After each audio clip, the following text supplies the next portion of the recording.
आचार्य doctor Kamal Narayan ji आर्य, उनसे मैं निवेदन करूंगा कि आप सादर आमंत्रित हैं हमें अपने उद्बोधन से कृतार्थ श्रद्धेय पूज्यपाद आचार्य श्री। ओम प्रियं मा कृणु देवेशो प्रियं राजसुमा कृणु प्रियं सर्वस्य पश्यता उत शूद्रे उतार्ये। भगवान मेरा जीवन संसार के लिए हो जिंदगी तो लेकिन उपकार के लिए हो। सुंदर स्वभाव अपना दुश्मन का मन रिझाले, वह देखते ही कह दे तुम प्यार के लिए हो।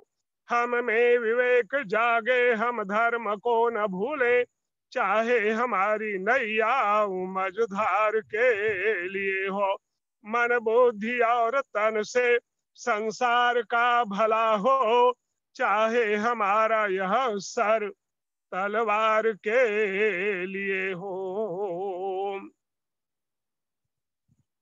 महाराष्ट्र आर्य प्रतिनिधि सभा की ओर से आयोजित इस वेबिनार में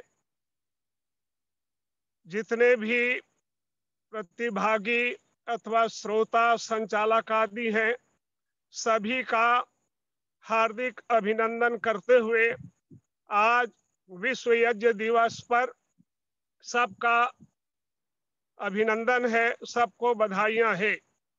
यज्ञ महान कर्म है, सर्वश्रेष्ठ कर्म है, और जब हम इसको यज्ञोपैथी कहते हैं तो सबसे बड़ी बात समग्र चिकित्सा की विशुद्ध वैज्ञानिक पद्धति ये यज्ञोपैथी है। यज्ञ कहने का मतलब है, जो हम आज चर्चा कर रहे हैं, कोरोना और अग्निहोत्र।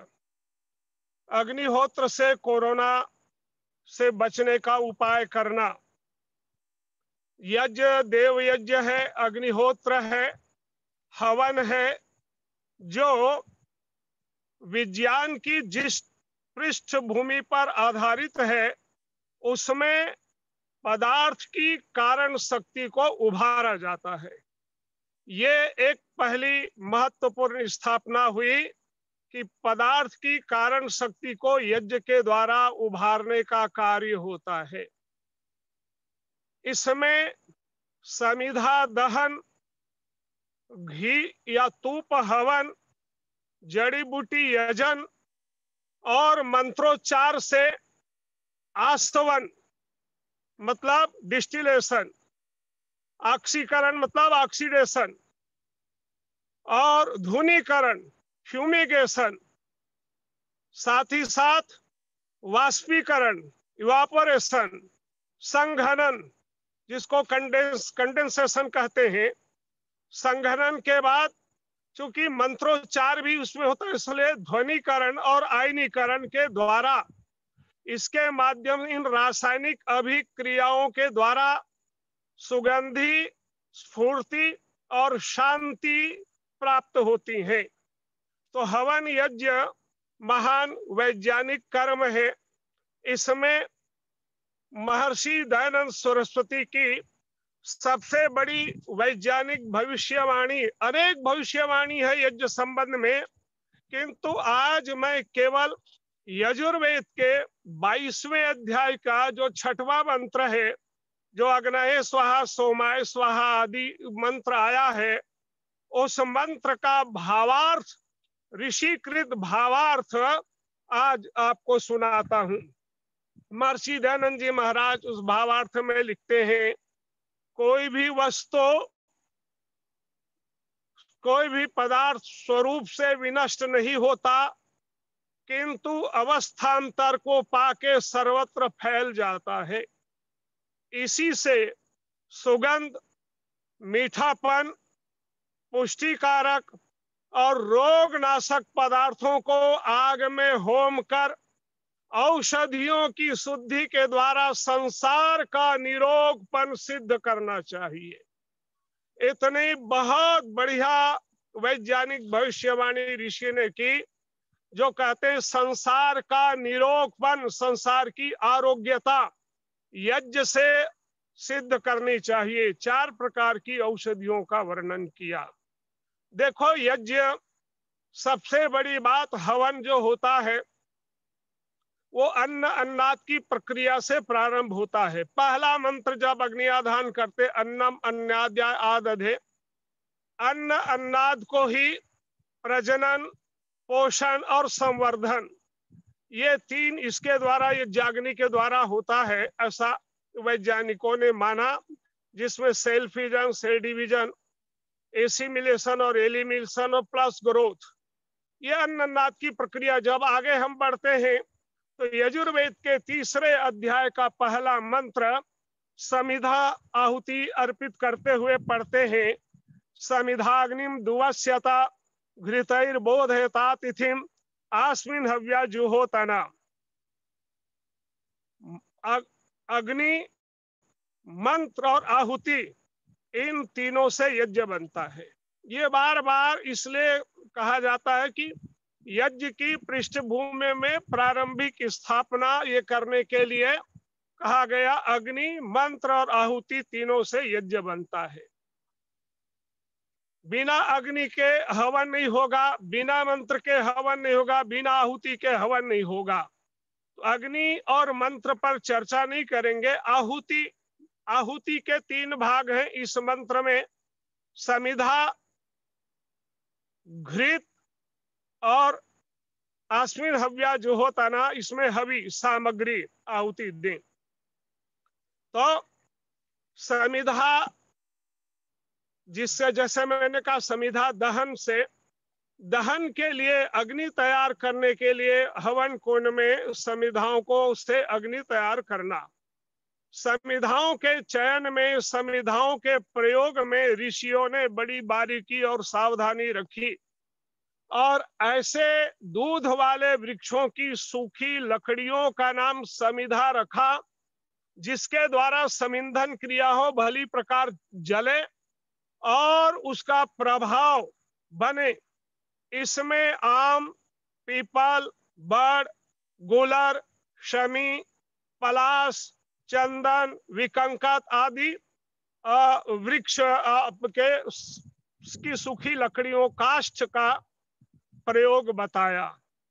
यज्ञ विमर्शकार डॉक्टर राम प्रकाश ने कुछ पाश्चात्य वैज्ञानिकों का बुक आदि का प्रयोग लिखा और बताया, जब हवन कुंड में सूखी हुई समिधाओं से हम कपूर आदि से अग्नि जलाते हैं तो वहां दहन, कंबसन होता है, और कंबसन होते उसमें विद्यमान जल आदि से आश्रित होकर के, डिस्टिलेशन से ऑक्सीकरण होकर के एक्रोलिनिक तत्व बनता है, और हवा में जैसे ही मिलता है वो फॉर्मेल्डिहाइड के ऊर्जा में परिवर्तित हो जाते हैं। रासायनिक क्रिया यज्ञ के द्वारा निरंतर चलती रहती है।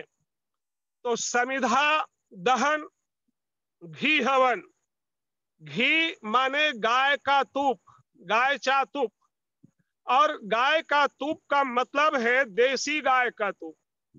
सबसे बड़ी बात कि तूप के लिए देसी गाय का तूप ही महत्वपूर्ण है, क्योंकि उसमें विद्यमान 11 प्रकार के एसिड्स और 12 प्रकार के धातु देसी गाय के घी में ही पाने का वर्णन मिलता है। ये गाय का जो तुप है, इसमें जो मैं बात कर रहा हूँ 11 एसिड, कहा समिधा से अग्नि जला दी और अतिथि अग्नि को आप घी से प्रसन्न कर रहे हैं, उसमें आहुति दे रहे हैं, तो उसकी प्रखर उष्णता की ऊर्जा बढ़ेगी, जिसको साइंस की भाषा में एसिटिलीन कहते हैं।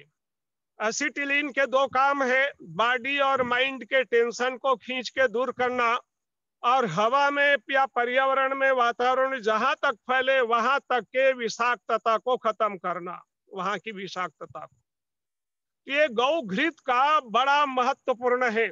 सबसे बड़ी बात, आचार्य डॉक्टर वीरेंद्र जी, इस बात को समझना है कि हमारे आर्य विद्वानों ने, वैदिक याज्ञिक विद्वानों ने जिस ढंग से हवन की विधि महर्षि दयानंद के अनुसार बनाई है, उसमें जो हम आहुति करते हैं समिधा और घी की आहुति, तुपाची आहुति, तुप की आहुति देने से जो तत्व बनते हैं, जैसे हमने प्रारंभ में ही कहा कारण शक्ति को उभारना, तत्वों को उभारना, तो गाय के घृत के अंदर 11 एसिड हैं। सबसे पहला तो है कैप्रिक एसिड, कैप्रिलिक एसिड, इसको कफनाशक माना गया। इसमें मेलिक एसिड है जो बुद्धिवर्धक है, जो मेलिक एसिड सेव फल में है और अन्यों में भी है, तिल आदि में बुद्धिवर्धक।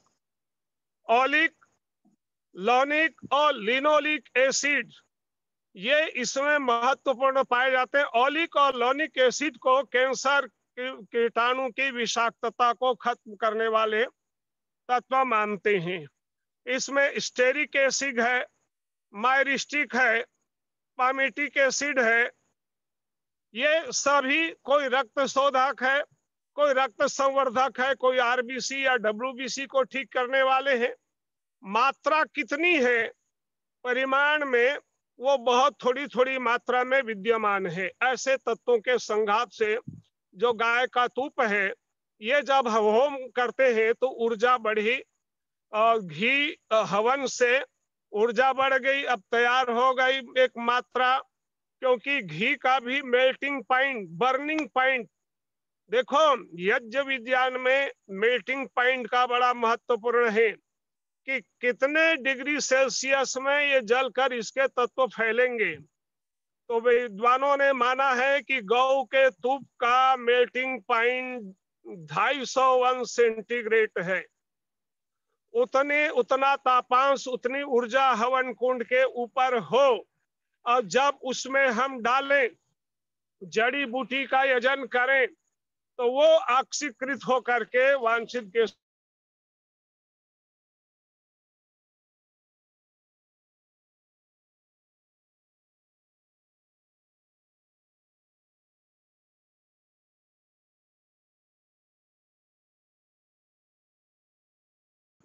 पिछले वर्ष प्रिवेंटिव यज्ञ के लिए कुछ लिखो, कुछ सूची औषधि बताओ। तब मैंने 28/3/2020 था और कहा था कि कोरोना प्रिवेंटिव हवी, एक तरल हवी बनाएं और उसका प्रयोग करें। एक प्रयोग दिया, दूसरा औषधियों का प्रयोग अलग है। उसमें सबसे पहली चीज ली अमृत धारा। अमृत धारा में सत्व, अजवाइन, पिपरमेंट, भीमसेनी, कपूर, तीनों का मिश्रण है अमृत धारा में। तो इन तीनों में थाइमिन, क्यूमिन और टर्पिन, तीन महत्वपूर्ण तत्व है। सत्व अजवाइन में थाइमिन है जो एंटीसेप्टिक है, इस पिपरमेंट में क्यूमिन है जो बैक्टीरिया नाशक है, और टर्पिन जो है वो दुर्गंधि नाशक है। चीज एक है, तीन चीजों का मिश्रण है वो अमृत धारा। अमृत धारा बाजार से लेने जाओगे, सत्वंजन, पिपरमेंट, भीमसेनी, कपूर तीनों अलग अलग दे देंगे, और आपको पंसारी कहेगा दुकानदार की इसको घर में जाके किसी बर्तन में तीनों पुड़िया खोल के मिला देना। मिलाते ही 5-10 मिनट में वो सब रासायनिक क्रिया होती है और तरल हो जाते हैं। तो उसकी तरलता हो जाती है, यद्यपि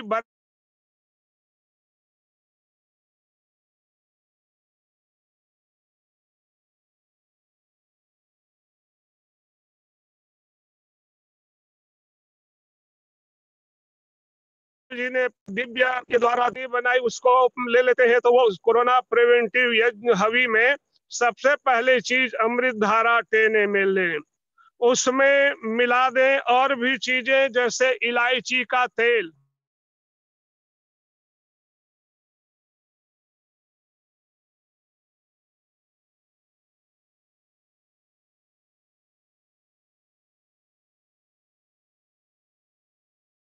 माल कंगनी हम तेल 10-10 ml ले लें, 60 ml हो जाएगा।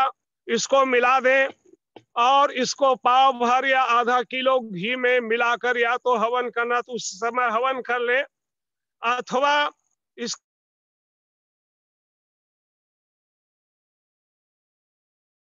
था, क्योंकि इलायची सबसे बड़ी बात है उसमें सीनियोल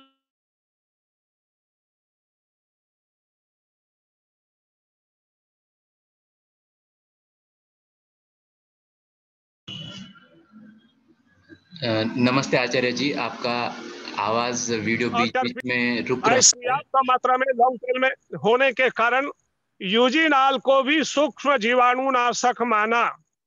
ऐसे ही दालचीनी में सिनेमिक एल्डिहाइड 60% है।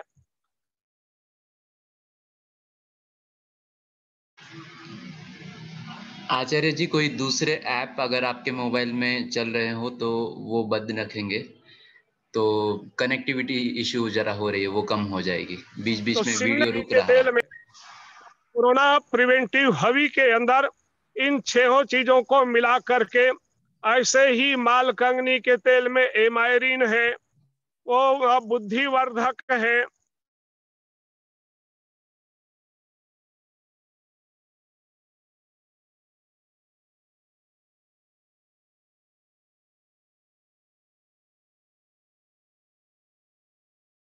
सिटोस्टेरॉन है तत्व।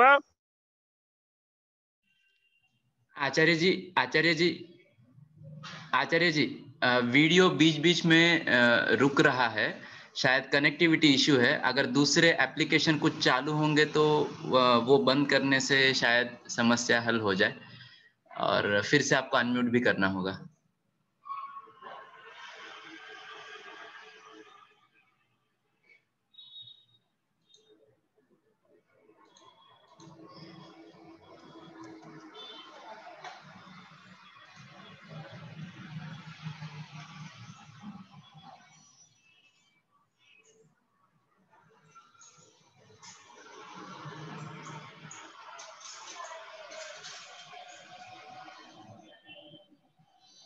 जी आचार्य जी।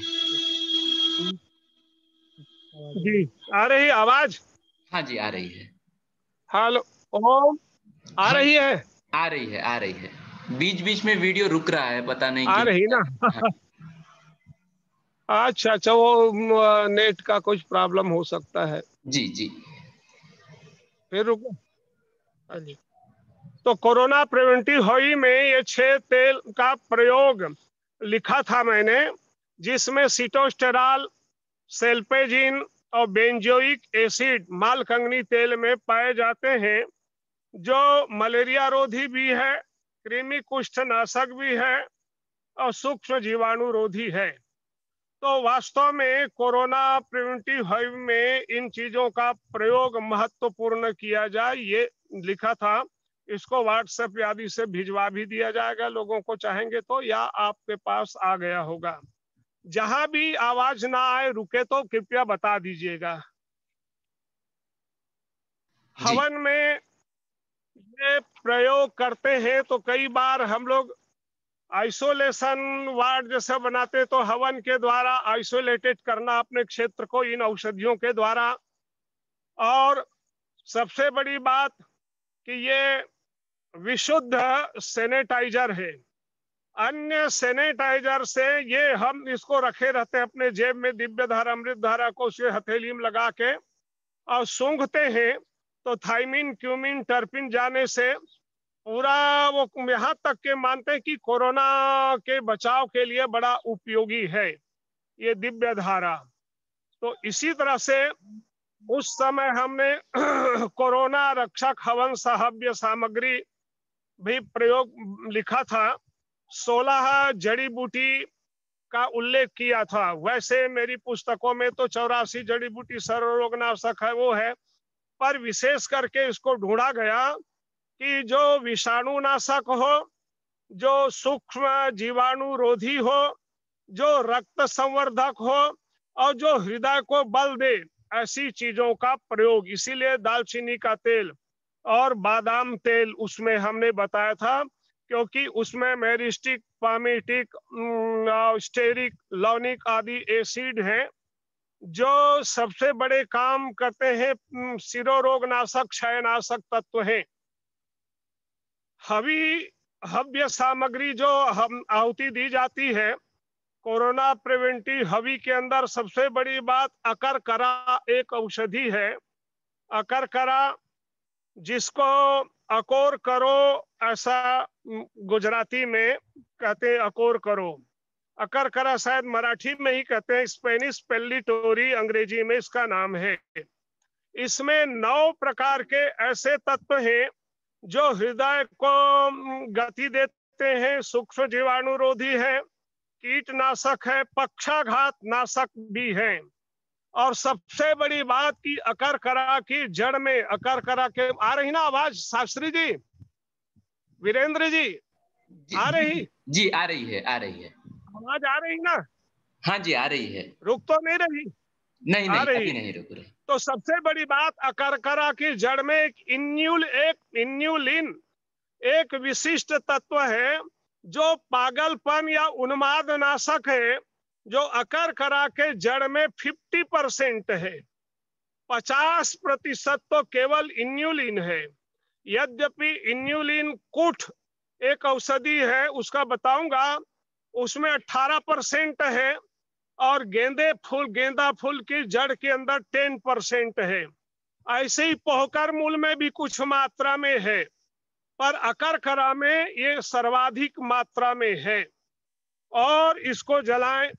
दूसरी चीज अतिविषा, जिसको कहते हैं अतिविष, मराठी में इंडियन एकोनाइट, अंग्रेजी में है अतिश्रूट है, यजुर्वेद में इसको अतिविश्वा कहा, और इसको विश्व भेषज नाम दिया। विश्व भेषज सर्व रोगों को नष्ट करने की शक्ति। कुछ औषधियां तो अथर्ववेद में विश्व भेषज नाम से प्रसिद्ध हैं।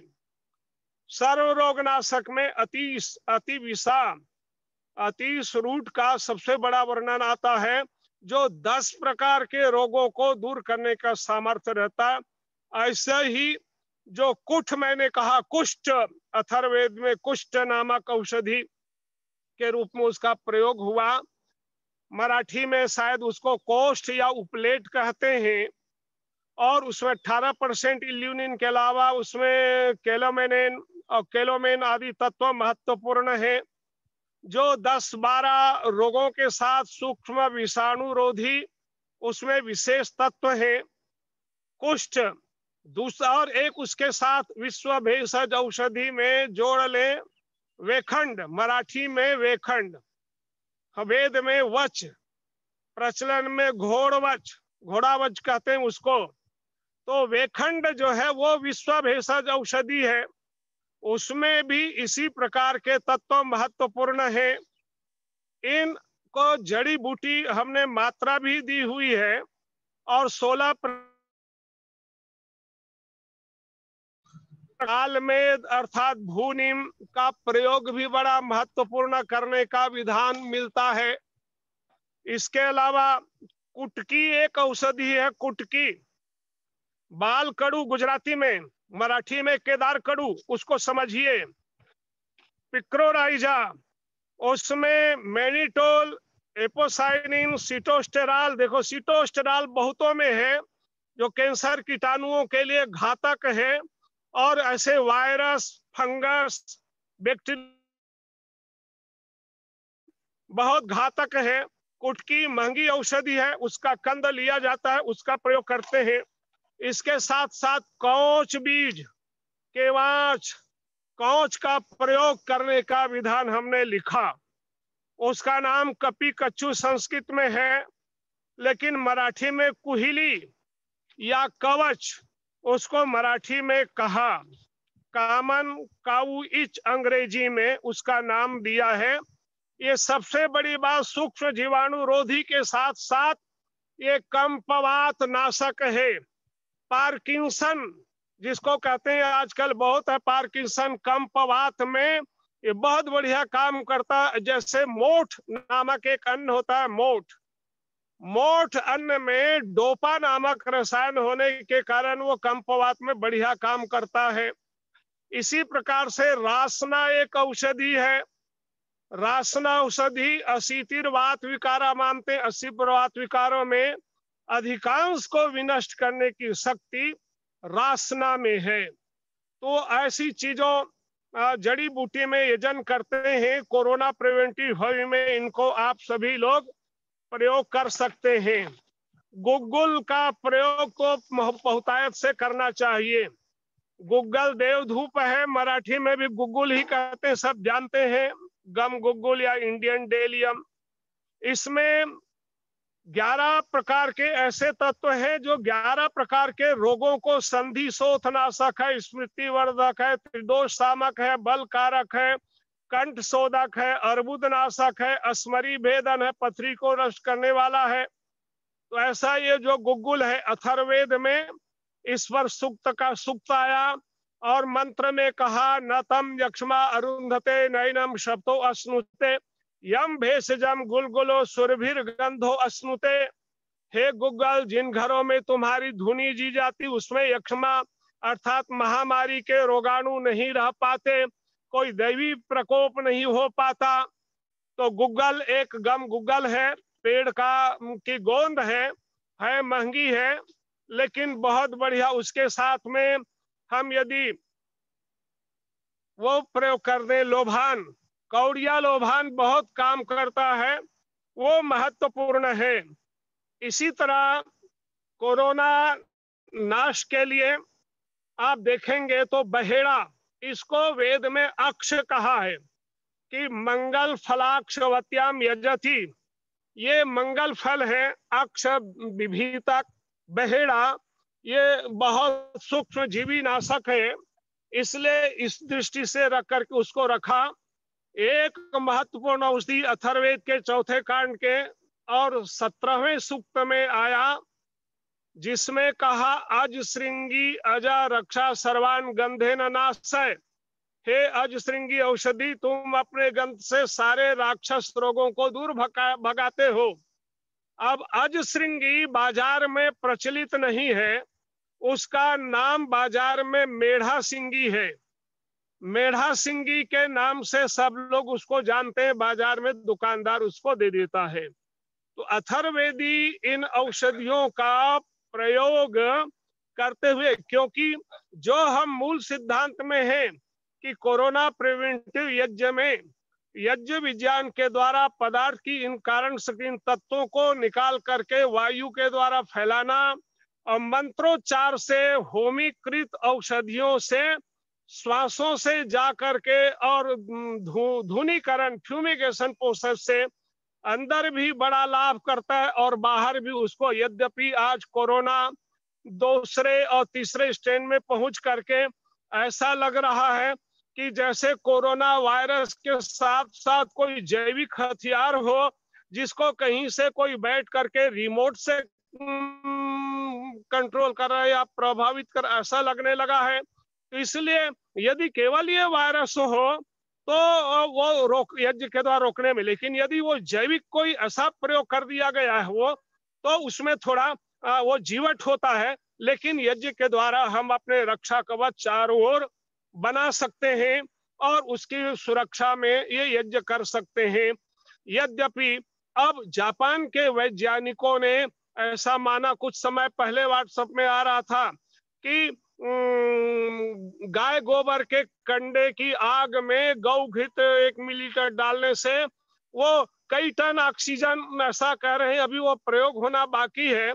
लेकिन वेद का विज्ञान तो यही कहता है कि मित्राय हव्यम घृतवज्ज होता ना। ऋग्वेद के 3 मंडल में का सूक्त मैंने अपने थीसिस में दिया हुआ है कि मित्र की प्राप्ति के लिए घी मिश्रित हवि का हवन करें।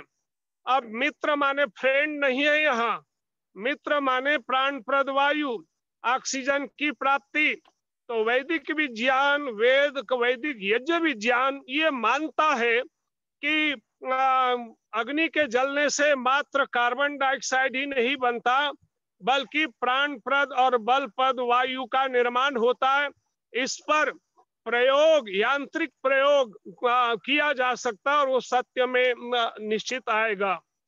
तो ये यज्ञ विज्ञान के द्वारा हम लोग पदार्थ की कारण शक्ति, कोरोना प्रिवेंटिव यज्ञ में इन चीजों का प्रयोग करें, जिसमें वन तुलसी भी है। वन तुलसी को डमरो या रण तुलसी गुजराती में कहते हैं, मराठी में सब्जा या मारवा इसको मराठी में कहते हैं। इसमें 15 विशेष प्रकार के तत्व हैं। कैरोटीन भी है, कैफिक भी है, क्यूमेरिक भी है, एस्टुलिन है, कैम्फेराल है, और ये 16 प्रकार के गुर्दा विकार तक को ठीक करने के लिए इसको माना है सब्जा या मारवा मराठी में कहते हैं इसको। ये नया प्रयोग, नई चीज एक मिली है ढूंढने से। इसी प्रकार से एक औषधि का नाम और लेता हूं, वो है दौना। दौना को रान दौना या मराठी में मूरवा कहा, मूरवा, गुजराती में मरवो, अंग्रेजी में मरजोरम। ये सबसे बड़ी बात कि रक्त कैंसर में HL60 और NB4 की कोशिकाओं के प्रति ये कैंसर रोधी तत्व इसमें विद्यमान है। इसका प्रयोग निश्चित रूप से करना चाहिए। ये जड़ी बूटी में सूर्यमुखी का जो सूरजमुखी है और सत्यानाशी, दारूड़ी या कांटे धोत्रा या फिरंगी धोत्रा नाम का एक थोड़ा पौधा है, येलोथीसल अंग्रेजी में है। वो विशेष रूप से टाइफस ज्वर नाशक है, इन्फ्लुएंजा विषाणुरोधक है। वनप्सा भी हमने दिया है और पाषाण भेद पत्थर चूर, ये इन्फ्लुएंजा नाशक माना गया है। इन सब, इसीलिए मैंने इसको मराठी में इसको क्या क्या कहते हैं ये प्रयोग विशेष करके लिया है। तो आप सभी जो महाराष्ट्र आर्य प्रतिनिधि सभा के द्वारा ये अग्निहोत्र के द्वारा कोरोना से बचाव और कोरोना के निवारण के लिए यज्ञ विज्ञान वैदिक ऋषियों के का दिया हुआ बड़ा महत्वपूर्ण एक चीज है, इसको करना चाहिए। अपने घर के आसपास उगे हुए दुर्वा, सर्वव्याधि नाशा था, दुर्वा तम होमेत, सब रोगों को नष्ट कर दुबी का हवन करें। एक बहुत बढ़िया औषधि है जिसको आक या आकड़ा कहते हैं। आकड़ा मराठी में जिसको रुई कहते हैं, सफेद फूल वाला आक, ये बड़ा महत्वपूर्ण है। उसके लिखा अर्क पर्णेन जुहोति, गृह सूत्र कारण लिखा आक के पत्ते से हवन करे। आक की आकड़ा जो मडार है, मडार फ्लोविन और मडार एल्विन, ये तत्व उसमें बड़ा महत्वपूर्ण आते हैं। पाइरेथिन उसमें जड़ में होता है, जो लीवर फंक्शन को सुधारने का काम करता है और हार्मोनल इनबैलेंस को ठीक करने का काम करता है। उस रुई का आकड़ा या मेडार का जो सफेद फूल है, वो जड़ में जो गुण है वो फूल में वैसा गुण है। इसलिए उसके पुष्प को छाया शुष्क करके, छाया में सुखा करके और उसका प्रयोग करना चाहिए।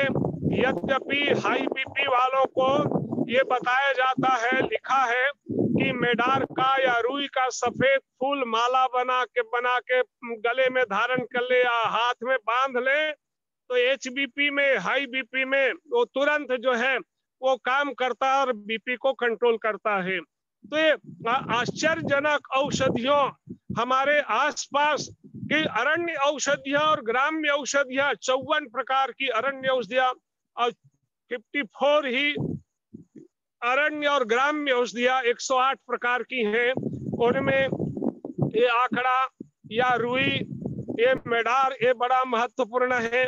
एक अपामार्ग माना गया, अपामार्ग अघाड़ा जिसको कहते हैं, अपामार्ग चिड़चिड़ा। और अथर्ववेद ने लिखा कि क्षुधा मारम तृष्णा मारम अगोताम नपत्यताम अपामार्ग त्वया सर्वम तद अपनिजम है। हे अपामार्ग, उसके द्वारा हम सारे ये दुसाध्य रोगों को दूर करते हैं। ये गुण उनमें विशेष रूप से पाए जाते हैं। ऐसी वासा अड़ूसा, जिसको अड़ूलसा या अरुसा अरडुसो कहते हैं मराठी में, वासा उसका नाम है। संस्कृत में वेद में वासायाम आसायाम जीवितस्य च रक्त पित्ती क्षयी काशी कथम औषधति। अरे जब तक अड़ूसा है, वासा है, अरडुसो है, तब तक पित्त की गर्मी वाले, टीबी के मरीज और खांसी के रोगी क्यों दुखी हो रहे हैं जब वो है। तो इसी प्रकार से, अच्छा चश्मा चमकने लगा, अच्छा आवाज तो ठीक आ रही होगी, इसीलिए निरंतर चल रहा है और समय भी लगभग अब होने को आ गए। कुछ प्रश्न उत्तर भी होंगे। 6:50 तक बोलना था, अभी 2-3 मिनट है। तो इस वेबिनार में उपस्थित समस्त जनों, ये क्या है, वीडियो कॉन्फ्रेंसिंग में बोलते रहते, पीछे कितना सुन रहे हैं, क्या कर रहे हैं, कितना समझ रहे हैं, ये दिखता नहीं। वो तो श्रोता और वक्ता दोनों रहते तब। लेकिन आप सभी, महाराष्ट्र आर्य प्रतिनिधि सबसे जागृत संस्था है, जहां मैं विगत 20 या 25 साल से जुड़ा रहा और जुड़ा हूं। ये बड़े प्रबुद्ध लोगों का, समर्पित लोगों का ये महाराष्ट्र का एक संगठन है जो इस पर विचार कर रहे हैं। आज जब इतना भयंकर वैश्विक महामारी कोरोना जैसे वाली, इसमें चिंतन, इसमें विचार करने के लिए कुछ तो पहल किया गया। हमको तो साल भर पहले लिख करके हमने भेज दिया और लोग अपने पास रखे रहे, करते हैं कि नहीं करते पता नहीं, लेकिन इस पर कुछ प्रयोग नहीं हुआ। वे सामूहिक रूप से, सार्वजनिक रूप से भी प्रयोग हो, यद्यपि लॉकडाउन में शायद ये संभव नहीं है, उसके बाद भी और या उसमें भी प्रयोग करके दिखाया जा सकता है। ऐसे ऐसे रेयर औषधियां हैं जो इस विषाणु को रोकने में सफल और कारगर होते हैं, जिसमें बहुतों की चर्चा मैंने अभी आपके सामने की है। तो यज्ञ एक वैज्ञानिक कार्य है। वेद के आधार पर प्रकृति और प्राणी जगत दोनों को शोधित करने के लिए, प्राणी और प्रकृति को सुधारने का बहुत महत्वपूर्ण एक साधन कोई है तो यज्ञ है। इसीलिए महर्षि दयानंद और वेद के विद्वान वैदिक ऋषि इस बात को मानते हैं कि यज्ञ से संसार का निरोगपन सिद्ध हो सकता है, आरोग्यता, सार्वजनिक आरोग्यता सिद्ध हो सकती है, महामारी को रोका जा सकता है। एक बात और, महाराष्ट्र आर्य प्रतिनिधि सभा के सम्मानीय मंत्री दिवे जी, आप सभी से कहूंगा कि देखो, कई लाख लोग इस कोरोना की चपेट में आ गए, मर गए, काल कवलित हो गए, और उनको उसी व्यवस्था से जलाते हैं, पीपी किट के द्वारा जला रहे हैं। 3 लाख से ऊपर तो लाशें जली।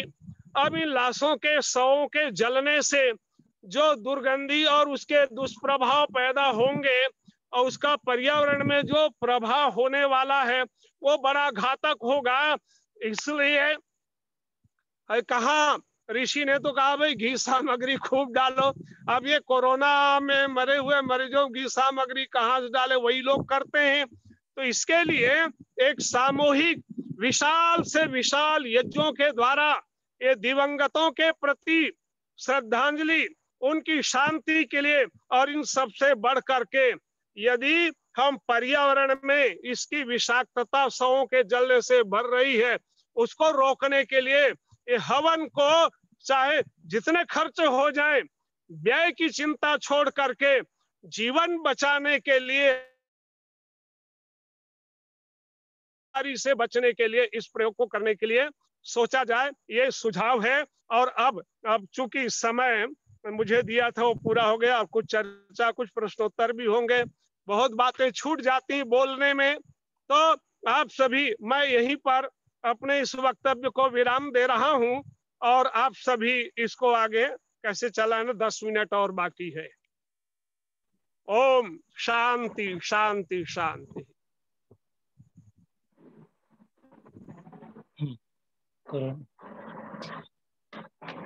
श्रद्धेय आचार्य जी का वाह, बहुत बड़ा अद्भुत ज्ञान अनुभव।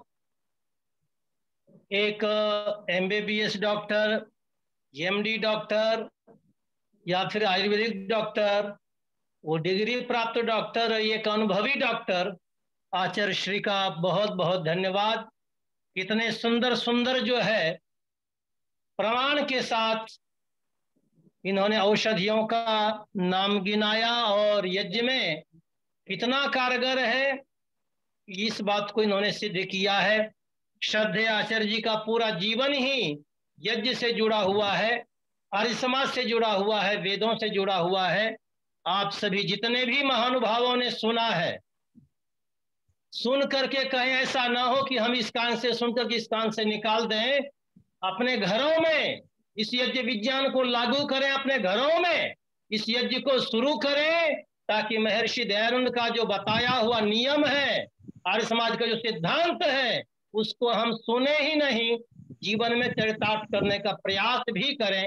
तो जो सज्जन महानुभाव आचार्य जी से कुछ प्रश्न पूछना चाहते हैं वो पूछ सकते हैं, सादर आमंत्रित हैं। इस पे लिख करके भी मैसेज बॉक्स में डाल सकते हैं, वैसे भी पूछ सकते हैं।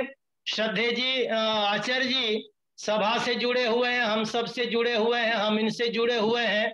जब हम गुरुकुल होशंगाबाद में पढ़ते थे तभी से आचार्य जी का हमें मार्गदर्शन प्राप्त होता रहा है। आचार्य जी हमारे ऊपर तो बहुत कृपा दृष्टि रखते हैं, महाराष्ट्र के सभी लोगों से बहुत प्रेम प्यार करते हैं। तो आइए, और किसी सज्जन महानुभाव को कोई प्रश्न हो तो जरूर पूछें।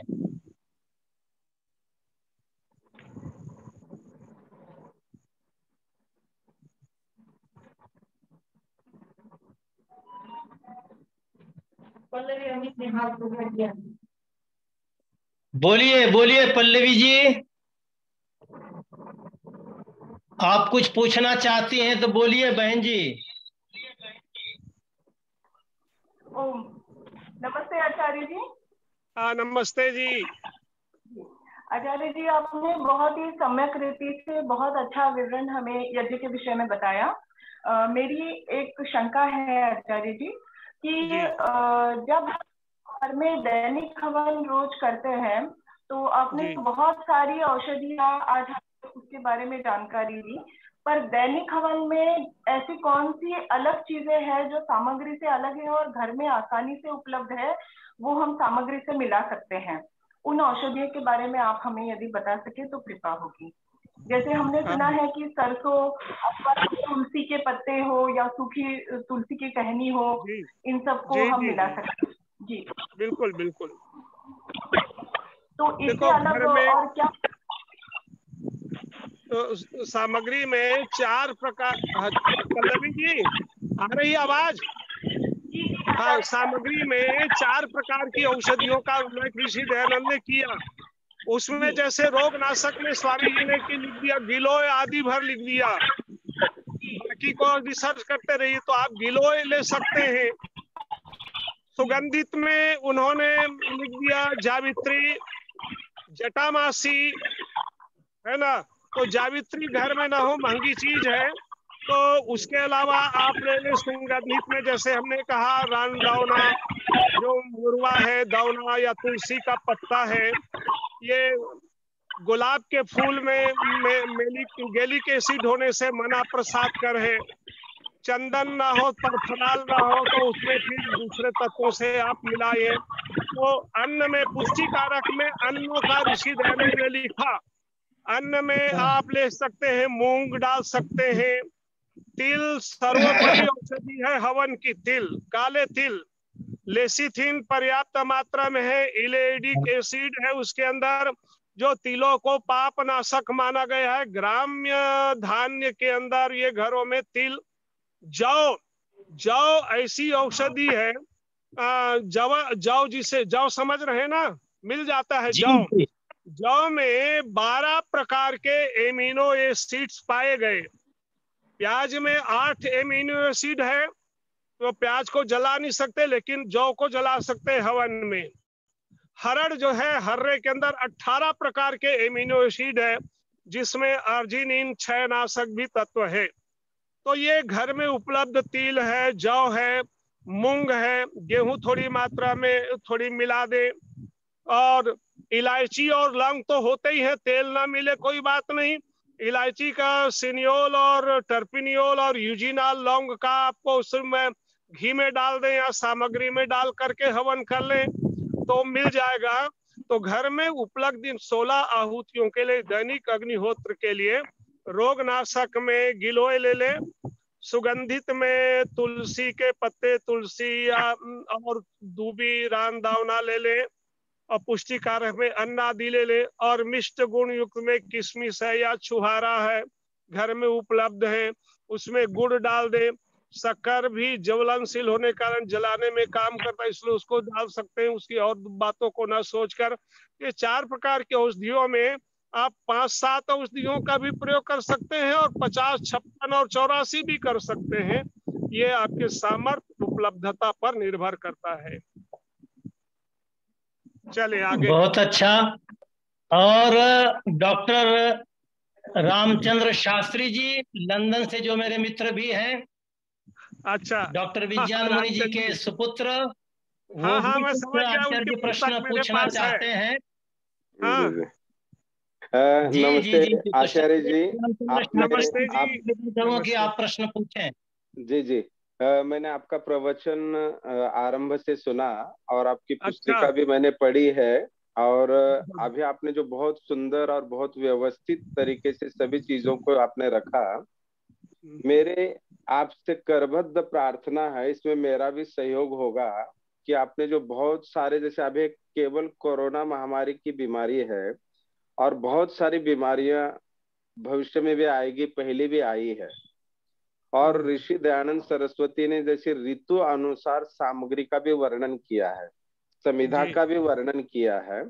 यदि आप समय निकाल करके यदि महाराष्ट्र आर्य प्रतिनिधि सभा के साथ आते हैं और ऋतु अनुकूल सामग्री का निर्माण करके उनको देते हैं, संविधा सामग्री जो भी है, तो जो भी हमारे आर्य समाज के सदस्य है, और फिर समझ लीजिए अभी जैसे आप चर्चा कर रहे थे, किसी को ज्वर है, किसी को कफ है, किसी को वात है, या किसी को सिर दर्द है, तो अलग अलग औषधियां, अलग अलग वनस्पतियों का जैसे आपने वर्णन किया है, तो जैसे एक औषधालय है, तो उसी तरह से यदि आप करके दे, खाली पुस्तक रूप में न हो और ये प्रैक्टिकल रूप में यदि लोगों के हाथ में मिल जाए, तो क्योंकि हर एक व्यक्ति को संभव नहीं है कि वहां से जाए और वो दवाइयां तैयार करे और घर में सामग्री तैयार करे, तो आप इस पर क्या कर सकते हैं? मैं सभा के जो कार्यकर्ता लोग हैं और हम सभी लोग इस पर मुझे लगता है कि एक मीटिंग भी करें और उसके लिए हम इसको एक क्रियान्वित करें, तो मुझे लगता है कि आपका व्याख्यान सफल होगा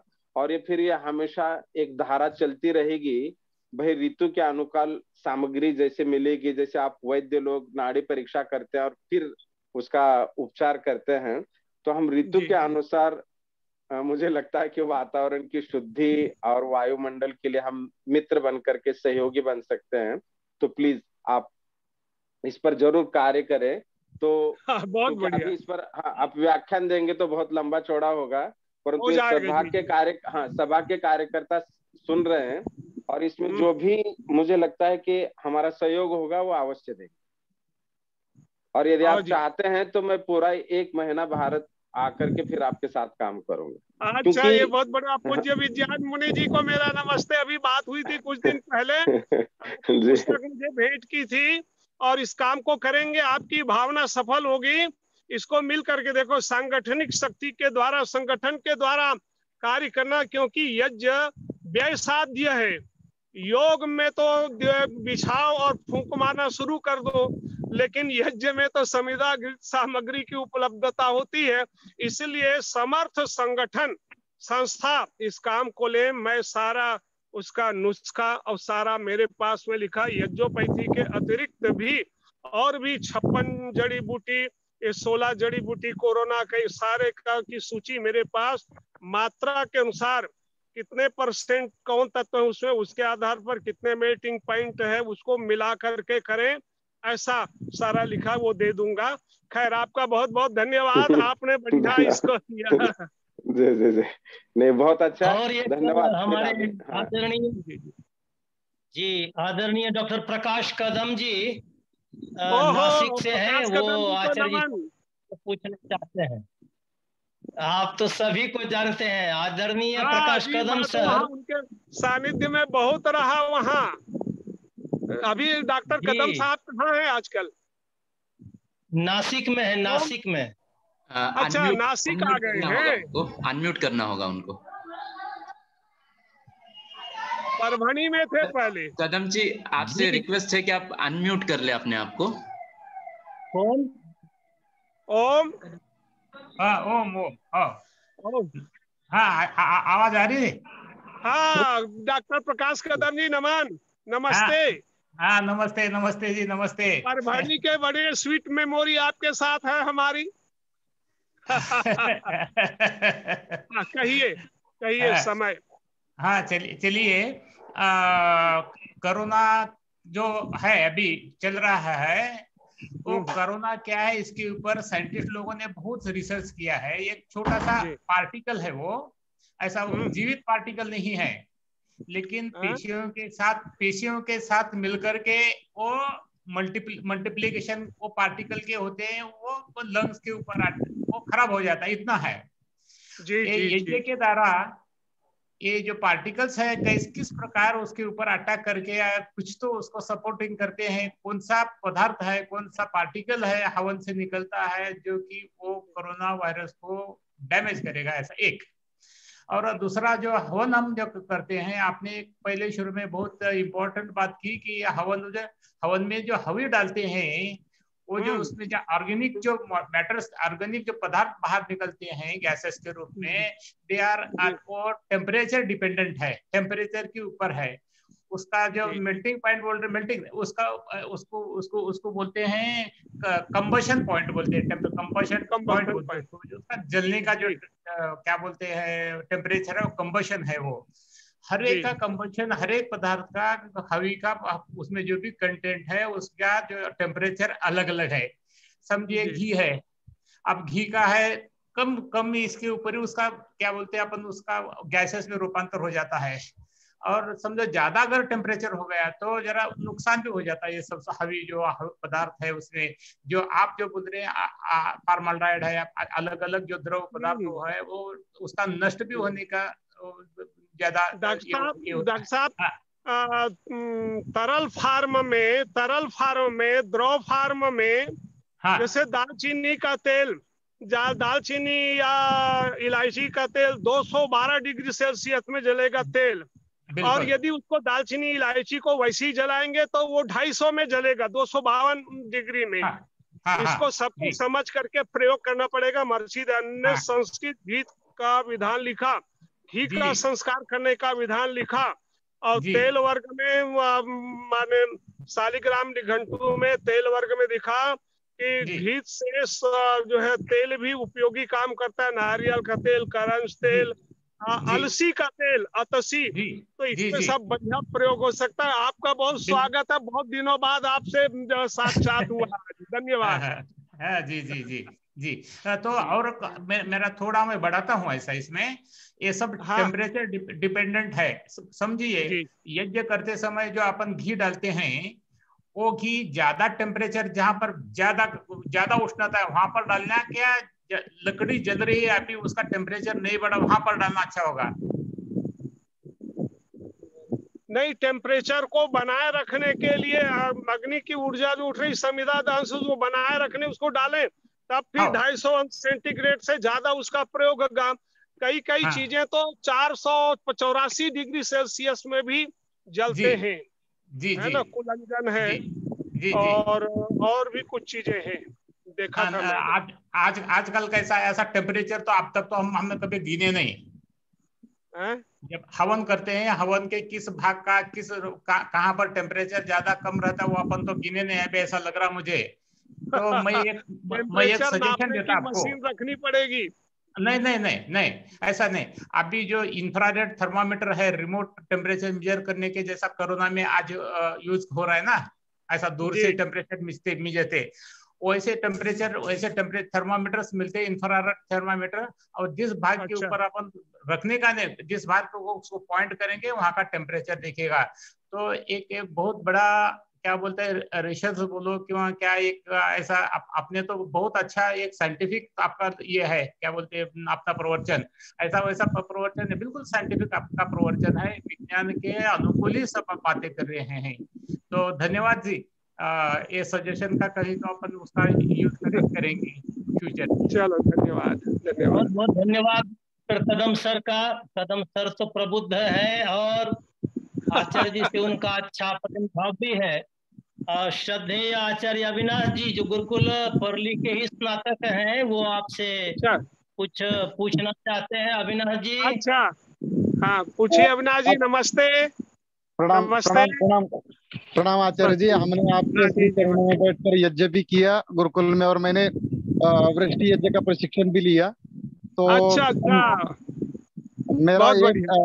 मेरा आपसे ये अनुरोध है, आप ये कार्य बहुत अच्छे से कर रहे हो, तो हमारा इसमें क्या सहयोग और हम कैसे सहयोग कर सकते हैं, ये सबसे पहले मैं आपसे जानना चाहता हूँ। और दूसरा एक प्रश्न ये था कि गिलोय जो है, तो जी अधिकांश अभी लोगों के पास में गिलोय गीली है, तो क्या गिलोय को वर्तमान में कैसे प्रयोग करें, इसके ऊपर थोड़ा सा मार्गदर्शन आप करें। आचार्य जी प्रणाम। हरे हरे रूप में या गीली रूप में औषधियों को डालना है तो सातवलेकर जी ने ऋग्वेद भाष्य में लिखा कि घी में डुबो डुबो कर हवन करें, घी में डुबो डुबो कर हवन करें। हेलो, जी जी जी हाँ, गिलोय आदि जी गीले जी पदार्थ को घी में भिगो करके हवन करना चाहिए। जैसे दूबी है, हरी लेते हैं तो डालें, छाया शुष्क नहीं कर पाए कि देखो छाया शुष्क और बाकी धूप शुष्क में अंतर ये होता है कि जो औषधि पेड़ में लगी हुई हो तो पेड़ से लेकर सोलर एक्सरे से वो अपना बन रहा है, लेकिन पेड़ से अलग हो गया और धूप में रखा रहा तो उसके वो तत्व उड़ जाएंगे। और छाया में सुखाकर प्रयोग करेंगे तो, लेकिन गीली अवस्था में प्रयोग करना है तो कहीं कहीं आयुर्वेद में और सातवलेकर जी के अंदर मैंने पढ़ा कि जैसे कुसा घास है, पूर्वा घास है, इनको घी में डुबो डुबो करके आहुति दे, ऐसा लिखा हुआ है। ऐसे ही मेरे मित्र है डॉक्टर प्रद्युम्न कुमार शास्त्री, वो रोग निवारण यज्ञ करते हैं तो समिधाओं की अधसुखी माने एकदम सुखी ना हो, कुछ गीली गीली को ही वो हवन करा के और उससे चिकित्सा करते हैं। कहते हैं आचार्य जी इसमें तत्व होते हैं, वो इससे अग्नि के द्वारा फैलता है और उसको जलाने की विशेष विधि वो करते हैं। तो गीली अवस्था में डाला औषधियों को घी में भिगो करके डालें। आचार्य जी एक चलिए प्रश्न बहुत अच्छा। हवन सामग्री के हाँ आयुर्वेदिक जी, एक प्रश्न सुबोध जी से है। हवन सामग्री के बजाय सारी चीजें घी के साथ उबालकर सूक्ष्म बनाकर उपयोग से अधिक फायदा होगा क्या? वो अत्यधिक फायदा होगा क्योंकि घी कोलाइडी वेहिकल का काम करता है। वैज्ञानिक मानते कोलाइडी वेहिकल है, ऐसा वाहन है कि अन्य तत्वों के परमाणुओं को लेकर के घी जो है वो बहुत दूर दूर तक और पूरा फैलता है। इसलिए महर्षि दयानंद जी महाराज की कहीं कहीं जो संकेत है कि घी में केसर, कस्तूरी या जावित्री आदि